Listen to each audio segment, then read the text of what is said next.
I remember, and years ago, that team, the group of guys like Beasley, Beckerman, Donna, all those that were like on the under 17, right? That it seemed to be working then, right? We had a young core that carried us, it seemed like, for 15. I mean, we didn't win anything particularly of note, but that seemed to work. The team that had success in the 2002 World Cup, Donovan and Beasley played, and they were 19 years old, and they were playing in Major League Soccer.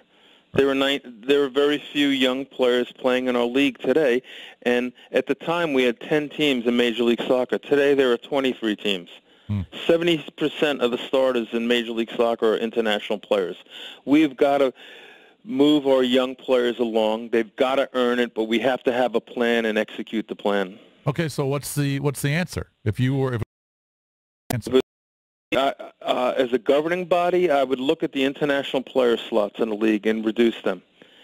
Because just to let you know, players with green cards count as domestic players as well. So some teams in Major League Soccer on their 20-man senior roster have as many as 16 international players on their team. Right. There's no room for the American player. And if we think we're going to have a strong national team program, we have to have our players playing in our domestic league. And certainly they've got to earn their positions on the field. But right now, the league is swung heavily in favor of international players. And the league doesn't care about the national team. Well, I can't say that's not fair, but the league's that's not their job goal. is not to develop the national team program. It's to improve their product so they can grow to where they're in great shape financially as well. Right. So one of the great young American players, I think I pronounced his name right, Christian Pulisic, plays for a German team. Right. And I think he's 19. How does the fact that the United States misses the World Cup, does that hurt his development going forward? Well, this World Cup would have been great for that young player. It doesn't help his development. It would have been great for him to get in a minimum at least 3 games in the World Cup.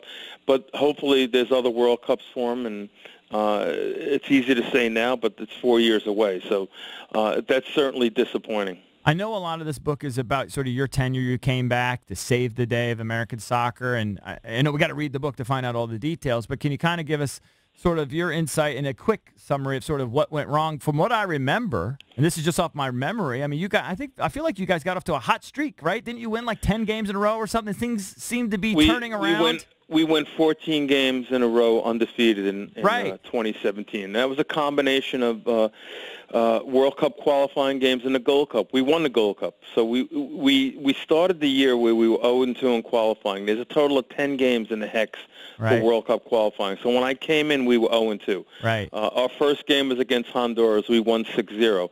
But if we failed to win that day, we may have been eliminated from the World Cup already. So it was a year with a lot of pressure on the players.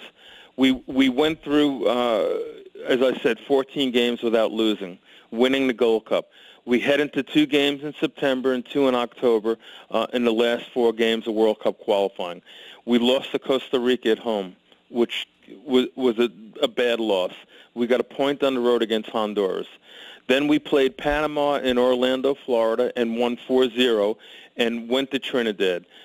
At the time, all we needed was 1 point to qualify for the World Cup. But it was going to be based on the other games. And Honduras and Panama won that day. We lost in Trinidad and fell short by a point. And simply saying this, no excuses on our part. Right. You know, we needed to get the point that day.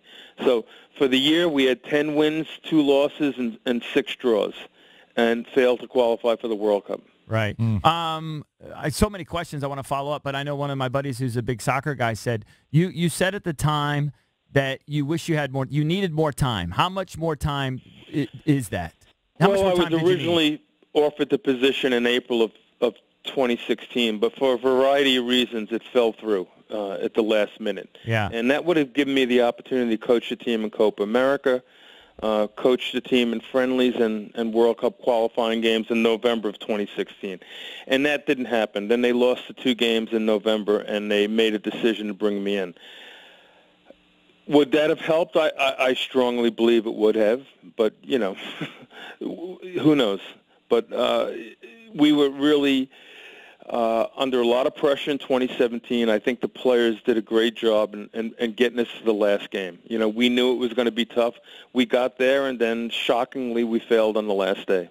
We're joined by Bruce Arena, former U.S. men's national soccer team coach. Dave Sarakin is now the interim manager of the men's U.S. team. That's a guy you hired as an assistant back here with D.C. United in the late 90s. Talk about him, and is he the long-term answer for men's U.S. soccer? Well, you know, Dave was named interim coach in the transition period. They are now in the process of looking at candidates to become the full-time coach. I imagine Dave will be considered. My guess is they will likely select another candidate.